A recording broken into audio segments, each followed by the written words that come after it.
Lagos, Nigeria. CNN Nigerian security forces have detained at least 12 people following protests over the reopening of the Lekki toll gate in Lagos. The toll plaza was the scene of a fatal shooting of unarmed protesters by Nigerian soldiers on October 20. The facility had been shut since the night of the shooting, but a judicial panel, set up by authorities to investigate reports of police brutality and the violent crackdown of #EndSARS protesters by the army, recently voted for its supporters of #EndSARS have disapproved of the panel's decision.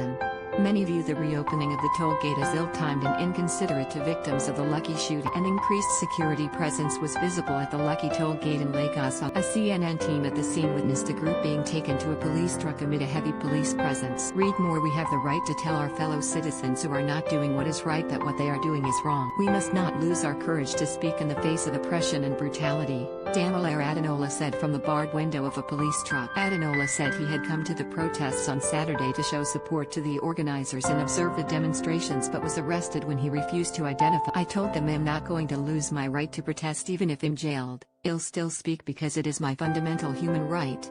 This was where our oppressors trod upon our fellow compatriots, fellow young. He continued, we felt that this place should be made a museum of resistance and not a money-making end. People were killed here. So many people are in hospitals, their lives have. Several individuals at Lekki tollgate were taken into custody Saturday and placed in police vehicle. Another 2 people who had been arrested appeared at another window of the police truck and told CNN that they did not know why they had been taken into custody. I was picked up for no reason. No interviews, nobody talked to me. I was only apprehended while walking on the street, said Emmanuel Oboji, I don't know what happened.